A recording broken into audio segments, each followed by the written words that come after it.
네, 오늘 이 전도서 이 말씀 가지고 해 위를 보라라는 제목으로 나누려고 합니다. 전도서 말씀은 제가 이제 새벽 시간에 몇 번 나눈 적이 있었는데요. 오늘 청년 주일에 딱 맞는 말씀이라 생각하여서 이 전도서 말씀으로 강단에 서게 되었습니다. 여러분들 청량리 하면은 어떤 산인가요? 산 중에 청량리 하면 이 산이다. 어떤 산이에요? 제가 청량리를 몰라서. 천장산이요? 그래요? 저는 한번 띄워주시기 바랍니다. 제가 전도사님한테 물어보니까 청량리는 무슨 산인가요? 하니까 배봉산이라고 하시더라고요. 여기 지금 저는 안 올라가 봤는데 올라가 보셨어요? 이 자리? 여기 어딘지도 아시겠네요. 지금 여기가 그죠? 배봉산 정산입니까 여기가? 저는 이제 수원 사니까 수원에도 산이 있습니다. 팔달산이라고 저희 집 앞에 그런 산이 있는데 딱 올라가면 딱 이래요. 비슷해요. 이렇게 시내가 보이고 내가 사는 곳이 보이고 내가 건너는 횡단보도, 내가 잘 다니는 홈플러스도 보이고 그렇게 다 보입니다. 우리 집도 보이고. 그런데 이런 생각 해보신 분 계신지 모르겠지만 딱 산에 올라가서 내가 살던 곳을 보잖아요. 그러면은 저는 이런 생각이 들더라고요. 세상은 내 고민을 알까? 이런 생각이 들 때가 있습니다. 내가 아무리 무섭다고 하는 사람, 아무리 크다고 하는 사람, 그런 사람들 위에서 보면 나나 그 사람이나 다 점이죠. 그냥 똑같이 다 점입니다.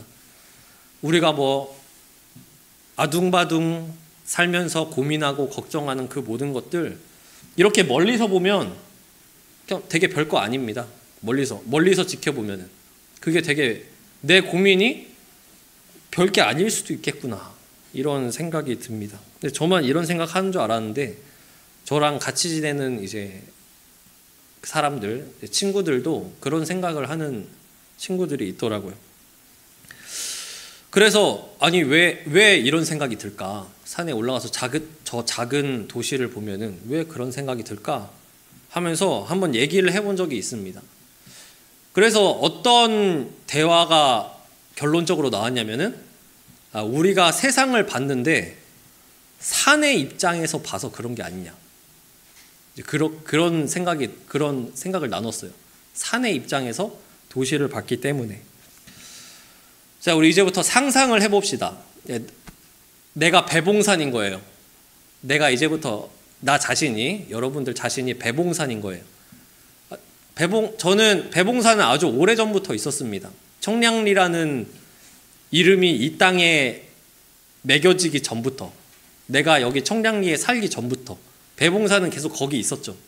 근데 배봉산의 입장에서 계속 이 청량리 땅을 바라볼 때에 갑자기 막 사람들이 와서 이것도 만들고 저것도 만들고 누가 태어나기도 하고 누가 기쁘기도 하고 슬프기도 하고 건물이 올라갔다 내려갔다 막 물줄기가 생겼다 없어졌다 그랬을 거 아니에요? 자, 그런데 산이 볼 때에는 그런 우리들의 작은 인생이 별로 심각하지도 않고 기쁘지도 않고 그냥 빨리빨리 바뀌어버리는, 금방 생겼다가 금방 없어져 버리는 그런 존재일 것입니다. 산은 오랜 시간 있었고 그에 비해 우린 짧으니까요. 빨리빨리 바뀌어버리는 그러한 존재일 뿐이죠. 그리고 배봉산이 볼 때에 청량리 땅에는 그게 수도 없이 계속 반복이 되었을 겁니다. 계속해서. 이것이 오랜 시간 살아온 인간을 배봉산이 바라본 모습이겠죠. 오늘 전도서에서 헛되다 하는데 이것은 이제 우리말로 치면 덧없다라는 겁니다. 덧없다. 이 덧없다라는 말이 무슨 말이냐면 우리말 사전적 의미로 너무 순간적이어서 허무하다. 이거랑 알지 못하는 가운데 지나가는 시간이 매우 빠르다. 이게 덧없다의 뜻입니다. 그러니까 덧없다라는 말은 시간이랑 상관이 있는 말이라는 거죠. 시간이 정말 빠르구나. 세월이 정말 빠르구나. 이게 덧없답니다. 시간이 참 빠르구나. 이 오늘 전도서에 헛되다 하잖아요. 이 헛되다라는 말도 덧없다라는 말이랑 비슷한 말입니다. 근데 원어적으로 헛되다라는 말은 연기를 말합니다. 연기, 수증기. 그러니까 있는 그대로 말하면 그거죠. 연기다. 모든 것이 연기다. 모든 것이 수증기다. 이렇게 말한 거죠. 전도서에서는 있는 그대로 말하면 분명히 눈에 보이는데 만질 수는 없고 잡았는데 손을 펴보면 잡은 건 아닙니다. 이게 연기나 수증기의 모습이죠. 오늘 이 전도서를 기록한 전도자는 다윗의 아들 솔로몬으로 해석하는 것이 전통적입니다. 우리가 알다시피 솔로몬 왕은 많은 것을 누렸죠. 부, 권력. 우리가 세상에 살면서 손에 쥐고 싶다 하는 그것들을 솔로몬 왕은 이미 다 가졌었습니다. 그런데 그런 솔로몬 왕이 노년에 이르러서 뭐라고 말하냐? 그 지나갔던 것들 돌이켜보니까 다 헛되다. 이렇게 말을 합니다. 우리가 삶을 살아가면서 태어남이 있고 기쁨이 있고 슬픔이 있고 또 죽음도 있습니다. 인류는 지금까지 이것을 계속 반복을 해왔죠. 새로운 것이 아닙니다. 당연하고 반복해왔던 것들. 이 전도서는 전체적으로 보면 시간과 죽음에 대해서 말합니다. 앞에서는 우리가 1장 읽은 것처럼 시간에 대해서 말을 하고 전도서 뒤로 가면은 죽음에 대해서 말합니다. 시간과 죽음. 그러니까 이걸 통해 뭘 알 수 있냐? 피조물은 시간이 주어져 있고 시간이 주어졌다는 건 언젠가 그 시간이 끝난다는 거다라는 사실입니다. 이게 피조물의 운명이죠. 피조물의 한계가 있고 이 땅에서 일어나는 일들이 다 한계가 있습니다. 그래서 솔로몬은 그 시간과 그 언젠가 끝날 시간 가운데에서 돌이켜보니까 이게 참 잡았다고 생각하지만 마치 바람을 잡은 것처럼 아무것도 손에 잡힌 것이 없고 마치 연기와 수증기가 같다. 내 인생이 헛되다. 이렇게 말을 합니다. 그런데 헛되다 하는데 진짜 우리 인생이 헛될까요? 그렇지 않겠죠. 이 전도서에서 헛되다 라고 말할 때에 공통적으로 어떤 단어를 사용합니다. 그게 뭐냐면 1장 3절에 봐주시면 해 아래에서 수고하는 모든 수고가 사람에게 무엇이 유익한가. 14절에 보시면 내가 해 아래에서 행하는 모든 일을 보았노라. 보라 모두 다 헛되어 바람을 잡으려는 것이로다. 아멘. 이 세상의 것이 헛되다라고 말할 때 이 솔로몬은 어떤 말을 하냐면 해 아래께 헛되다라고 말합니다. 해 아래. 그래서 이제 오늘 제목을 해 위를 보라라고 지었잖아요. 솔로몬은 해 아래 것이 헛되다라고 말합니다. 그러면서 이 전도서 전반에 걸쳐서 자기가 경험한 걸 말해요. 자기가 경험한 게 뭐냐면 물질, 지혜, 수고, 권력 이 모든 것을 다 가져봤지만 결국 헛되다라고 말을 합니다. 뭐라고 말하냐면 이제 인간 사랑 자기 경험을 말하는 거예요. 솔로몬이. 그렇게 살았습니다. 사람이 어떻게 살았냐면 물질을 많이 모아야 되는 거예요. 그래서 잠을 못 자요. 왜 잠을 못 자냐? 걱정 근심이 많으니까. 어떻게 해야 더 모으지? 어떻게 해야 내가 이걸 안 잃지? 이번에 이거를 잘 넘겨야 되는데 어떡하지? 하면서 물질 때문에 염려가 가득해서 걱정이 가득해서 밤잠을 못 이뤘습니다. 그렇게 밤잠도 못 이뤄가면서 많은 재물을 쌓게 됐습니다.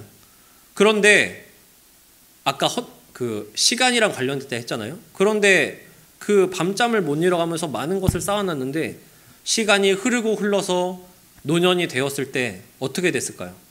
내가 사놓았던 그 밭들이, 내가 사놓았던 그 땅이 내가 손으로 분명 잡았었는데 다른 사람 것이 되어 있는 것입니다.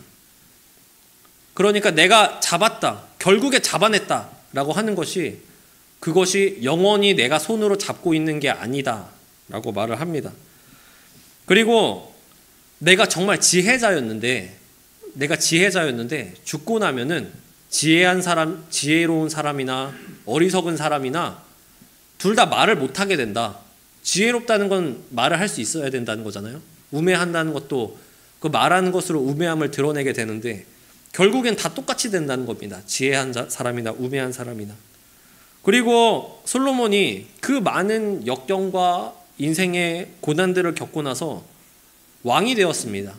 왕이 되어서 백성들의 사랑을 받고 신하들의 사랑을 받았습니다. 그렇게 있다 나중에 지났어요. 그리고 나서 자기 다음 사람이 왕이 되었습니다. 그러면은 솔로몬은 그때부터 어떻게 하냐면 자기를 사랑했던 신하들, 자기를 사랑했던 백성들이 새로운 왕을 사랑하는 모습을 내가 뒤에서 지켜볼 수밖에 없는 거예요. 할 수 있는 게 그거밖에 없는 거예요. 내 다음 사랑이 사랑받는 모습을 보는 것. 내가 받았던 건데. 솔로몬은 이와 같이 인생, 즉 영원하지 않고 연기와 같이 수증기와 같이 잠깐 있다가 사라지는 인생, 바람을 잡는 것 같은 인생을 두고 해 아래의 인생이 헛되다라고 말합니다. 해 아래의 인생. 그렇다면 이 전도서에서 말하는 해 아래라는 건 뭘까요? 바로 하나님을 바라보지 않는 인생을 말한 겁니다. 해 아래 인생이. 저도 이제 가족 중에 안 믿는 가족이 있고 친구들 중에 믿음이 없는 친구들이 있습니다. 그 대화를 하다 보면은 참 마음에 거리낌이 생길 때가 있어요. 어떠냐면 정말 너무 친근하고 이 사람은 내 편이다. 진짜 같은 가족 같은 사람 친구다. 그러니까 대화를 하다 보면은 어떻게 느껴지냐면 소망이 다르구나. 이 친구랑 나는 바라보는 게 다릅니다. 소망 자체가 달라요. 목적이 달라요. 그 참 안타까운 일이죠. 믿는 사람과 믿지 않는 사람이 소망이 다르다는 것이 느껴졌을 때, 가족 중에 그게 느껴졌을 때에 참 마음이 안타깝습니다. 저도 그렇고 저를 포함해서 많은 사람들이 인생의 의미와 가치, 인생의 목적을 해 아래에서 찾으려고 합니다. 인생의 방향을 해 아래로 설정을 해두고 살아가고 있는 것이지요. 하나님 없이 지혜를 찾고 하나님 없이 물질을 찾고 하나님 없이 수고를 합니다. 이것이 많은 사람들이 인생을 살아가는 방법입니다. 그런데 오늘 전도서에서는 뭐라 말씀하냐? 하나님 없이 사는 것, 해 아래의 인생, 이것이 돌이켜보니까 다 헛된 거다. 결국에는 잡았지만 바람을 잡은 것과 같다라고 합니다. 그렇다면 똑같이 우리도 해 아래에서 살아가고 있는데 그리스도인의 인생의 참된 의미는 어디서 찾을 수 있을까요? 무엇을 쫓는 것이 그리스도인이고 하나님 나라 백성일까요? 이제 어떤 사람들은 그렇게 말합니다. 해 아래의 것을 포기하는 거다. 내가 그 마음을 다 비우는 거다. 욕심을 버리는 거다. 이렇게 말을 합니다. 해 아래의 것을 버려라. 그런데 포인트는 그것이 아니죠. 그리스도인은 아무것도 안 하는 사람, 다 비우는 사람, 다 포기하는 사람. 이게 그리스도인이 아니라 그리스도인은 그리스도로 가득 찬 사람을 말하는 겁니다. 그리스도를 따르는 사람이 그리스도인이죠. 다 비우는 게 핵심이 아니라 인생의 방향을 해 아래에 두고 인생의 방향이 해 아래에 두고 그것을 포기하는 것을 말하는 것이 아니라 해 위를 쫓는 사람이 그리스도인이라는 것입니다. 하나님께서 세상의 주관자이심을 믿고 그것에 의지하여서 사는 것을 말합니다. 해 아래의 수고라는 것은 하나님을 생각하지 않는, 그러니까 창조주를 생각하지 않는 인생을 의미하는 것입니다. 그리스도인의 해 아래에서의 세상살이는 하나님 없이 지혜로 잘 먹고 잘 사는 것이 아니라 하나님의 주권을 인정하고 이 땅에서도 하나님 나라의 백성으로 살아가야 하는 삶이라는 것입니다. 빌립보서 4장 11절 이하 말씀에 바울이 이렇게 말하는데요. 내가 궁핍함으로 말하는 것이 아니니라. 어떤 형편에든지 나는 자족하기를 배웠노니 나는 비천에 처할 줄도 알고 풍부에 처할 줄도 알아. 모든 일 곧 배부름과 배고픔과 풍부와 궁핍에도 처할 줄 아는 일체의 비결을 배웠노라.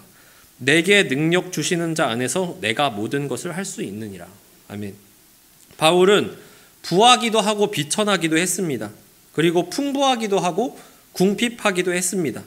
그런데 바울은 이랬다가 저랬다가도 해봤는데 나는 자족하기를 배웠다라고 말을 합니다.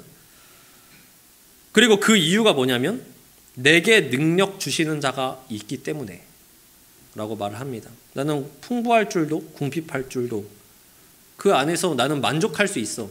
이유가 뭔지 알아? 내게 능력 주시는 자가 있어서 라고 하는 것입니다. 바울은 하나님께로부터 공급받는 자이기 때문에 그 능력 주시는 자 안에서 내가 이것도 처하고 저것도 처할 수 있다. 다 할 수 있다 라고 말을 합니다. 하나님으로부터 공급받는 자이기 때문입니다. 바울은 풍부할 때에든지 비천할 때에든지 이것이 문제되지 않는다라고 말을 합니다. 바울의 경우 보시면 아시겠지만 문제가 해결되지가 않습니다. 그런데 문제가 해결되지 않고 어떻게 합니까? 문제가 아니라고 생각합니다. 바울은 문제가 문제되지 않습니다. 왜입니까? 지금 이곳을 바라보고 있지 않기 때문에, 저 위를 바라보고 있기 때문에 바울은 그와 같이 나아갈 수 있었던 것입니다. 바울이 만약에 해 아래를 방향하는 인생이었다면 어땠을까요? 그가 궁핍하고 메맞고 옥에 갇혔을 때에 그의 인생이 불안한 인생인가요? 솔직히 바울 어떻게 보면은 격한 말로 해 아래만 봤을 때는 인생 망한 거죠. 원래는 진짜 술술 잘 풀리는 순탄한 인생이었잖아요. 장래가 유망한 그런 사람이었습니다. 그런데 그 전까지 쌓아놨던 게 다 날아갔어요. 이제 없는 게 돼버렸어요. 이제. 그런데 바울은 내가 이제는 그 전에 쌓아놨던 거 다 없어졌다. 내가 이제는 해 아래의 것이 다 망해버렸다. 이렇게 전혀 여기지 않습니다. 왜냐하면 인생의 방향 자체가 해 아래가 아니라 해 위를 하나님을 향하고 있기 때문입니다. 사람의 인생의 방향이 하나님을 향해 있다면 이와 같은 모습이 나타날 것입니다. 잠깐 있다가 없어질 해 아래의 헛된 것을 쫓는 것이 아니라 영원하신 하나님을 방향하고 있기 때문입니다. 결국 하나님께서 나의 모든 인생을 정하시고 만드셨다. 그리고 주관하고 계신다라는 사실을 알고 있기 때문입니다. 그래서 바울은 문제가 문제되지 않았습니다. 어떠한 상황에서도 하나님을 신뢰함으로 만족스럽고 기쁘게 나아갈 수 있었던 것입니다. 그런데 이게 참 어려운 일이죠. 우리가 이 땅을 살아갈 때에 분명 필요한 것들이 있습니다. 분명히 있지요. 그런데 하나님께서는 우리에게 필요한 게 있다는 사실을 이미 알고 계십니다. 우리는 때때로 하나님에 대해서 오해합니다. 하나님에게 필요한 것이 있다. 이렇게 기도를 할 때에 대학교 때로 치면은, 대학생 때로 치면은 딱 등록금이 부족한 거예요. 그래서 하나님께 기도하는 거죠. 하나님, 제가 이번 학기 등록해야 되는데 등록금이 부족합니다. 채워주세요. 하면 하나님이 제 기도를 들은 다음에 아이고 등록금이 없었구나. 몰랐네. 나 이제 네가 말해줘서 알았다. 알았어, 해결해줄게. 이런 식으로 하나님께 정보 전달을 한다라고 오해할 때가 있습니다. 하나님께서 모르고 계셨는데 내가 그거를 정보 전달해서 알려준다는 식으로 오해할 때가 있죠. 그런데 기도는 정보 전달이 아닙니다. 하나님께서는 우리가 부족한 것을, 그리고 뭐가 필요한지를 이미 다 알고 계십니다. 우리가 하나님께 기도하는 것은 하나님께 맡기는 거죠. 하나님께 의지하는 것입니다. 내 힘으로 안 되고 하나님의 도움이 있어야 된다는 것을 인정하고 하나님께 의지하는 것입니다. 하나님께서는 우리가 세상을 살아갈 때에 필요한 것을 아시고, 그리고 그뿐만 아니라 진짜 나에게 더 필요한 게 뭔지를 하나님께서 더 잘 아십니다. 우리 누가복음 말씀에 이러한 말씀이 있었죠. 아까 이제 그 성경 낭송에서 읽었었는데요. 누가복음 12장 이하의 말씀에 이렇게 말씀이 있습니다. 자기를 위하여 재물을 쌓아두고 하나님께 대하여 부여하지 못한 자가 이와 같으니라. 또 제자들에게 이르시되 그러므로 내가 너희에게 이르노니 너희 목숨을 위하여 무엇을 먹을까 몸을 위하여 무엇을 입을까 염려하지 말라. 목숨이 음식보다 중하고 몸이 의복보다 중하니라. 아멘. 우리 방금 읽은 그리고 아까 성경 낭송 시간에 읽은 누가복음 12장의 말씀은 우리가 읽은 대로 한 부자 비유입니다. 한 부자 비유. 한 부자 비유는 이런 거죠. 어떤 부자가 있었는데 그 많은 소출을 큰 곳간에 넣어놨습니다. 저장을 해놨습니다. 그리고 나서 스스로 이제 생각하는 거죠. 아, 이제 이걸로 남은 인생 이걸로 먹고 살자. 그러니까 지금으로 따지면 노후 준비를 해놓은 겁니다. 그거를 많이 해놓고 앞으로 이걸로 살면 되겠다. 많이 쌓아놨으니까. 그런데 그 결과가 무엇이었습니까? 그게 다 소용없었다. 이게 결과죠. 한 부자 비유에. 진짜 많이 쌓아놨는데 결국에 그게 소용없었다. 이겁니다. 그러면서 이제 자기를 위하여 재물을 쌓아두고 하나님께 대하여 부요하지 못한 자가 이와 같으니라 라고 말씀을 합니다. 한 사람이 자신의 생명을 보존하기 위해서 내 생명을 유지하기 위해서 재물을 쌓아뒀는데 아무 소용이 없었습니다. 왜냐하면은 사람의 생명은 소유의 많고 적음에 달린 것이 아니라서. 한 부자 비유에서 말하는 것이죠. 재물을 많이 쌓아뒀지만 생명은 재물이 많고 적음에 달린 게 아니었습니다. 뭐에 달렸습니까? 재물에 대해 부여한 게 아니라 하나님께 대하여 부여했어야 된다 라고 말을 합니다. 그리고 나서 이어지는 말씀이 그거죠. 너희 목숨을 위하여 무엇을 먹을까 몸을 위하여 무엇을 입을까 염려하지 말라. 목숨이 음식보다 중하고 몸이 의복보다 중하니라 라고 말을 합니다. 사람은 자신의 생명에 있어서 그 키를 한 자도 더할 수 없습니다. 그리고 나서 목숨을 위해 먹을 것을 몸을 위해 입을 것을 염려하지 말아라 라고 말을 합니다. 근데 이게 한 부자 비유랑 이어지는 말씀이라는 거예요. 좀 어렵잖아요. 말이 좀 어렵습니다. 목숨이 음식보다 중하고 몸이 의복보다 중하니라. 자, 이거를 좀 이해가 어렵잖아요. 제가 쉽게 말해볼게요. 제가 쉽게 말씀드리겠습니다. 몸을 걱정할 거면 몸을 걱정해라. 목숨을 걱정할 거면 목숨을 걱정해라. 이게 이 말씀에서 말하는 겁니다. 그러니까 우리는 어떤 존재냐면 내 육신을 걱정해서 옷을 뭐를 살까 걱정하는 게 우리죠. 내가 어떻게 살아갈까를 걱정하면서 어떤 좋은 음식을 먹을까를 걱정하는 게 우리입니다. 그거랑 마찬가지로 한 부자는 앞으로 내 생명을 어떻게 유지할까를 걱정했으면 뭘 걱정했어야 돼요? 생명을 걱정할 거면 생명을 걱정했어야 되는데 생명을 걱정한다 하면서 재물을 걱정한 겁니다. 사실은 어떻게 했어야 되는 거예요? 사실은 생명은 재물에 달린 게 아니라 하나님께 달린 거였습니다. 그러니까 마치 우리가 몸을 걱정하는데 옷을 걱정하는 것처럼 한 부자는 생명을 걱정하면서 재물을 걱정했다는 겁니다.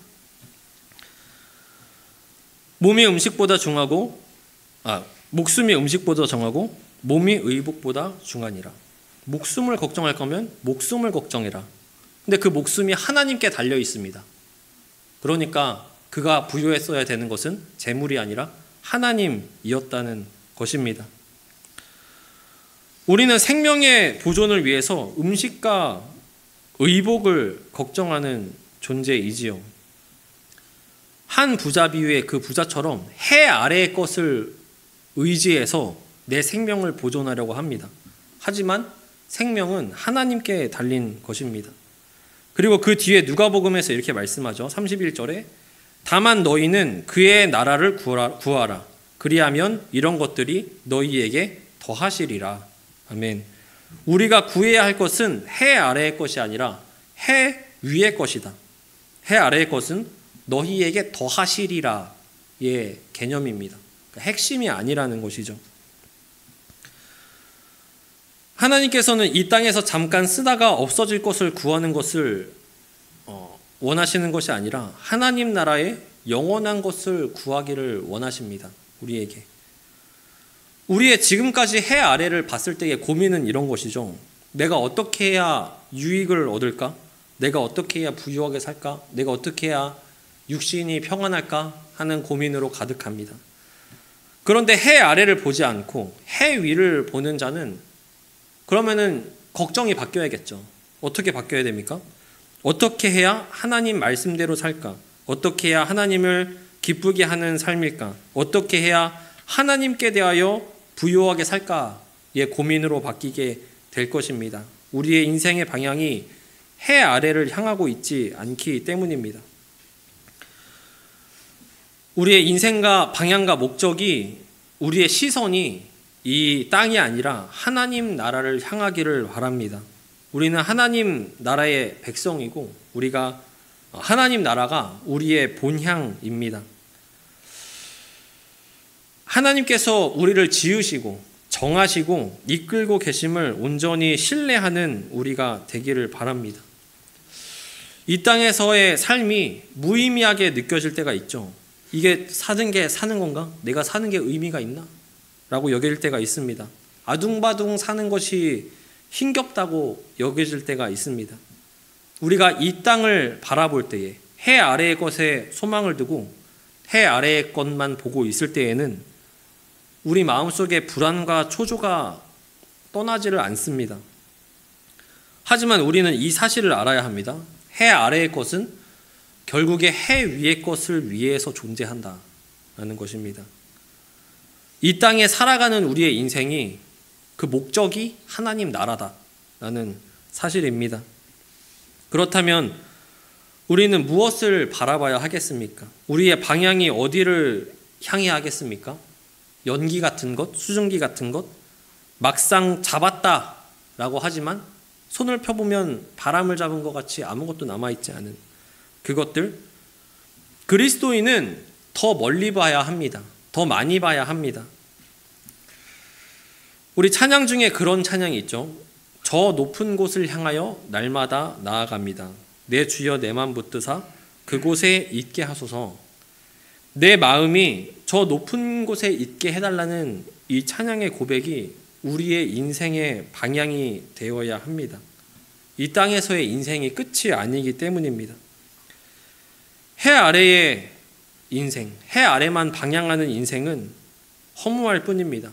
왜냐하면 이게 목적이 아니거든요. 사람의 목적은 오직 하나님께 있습니다.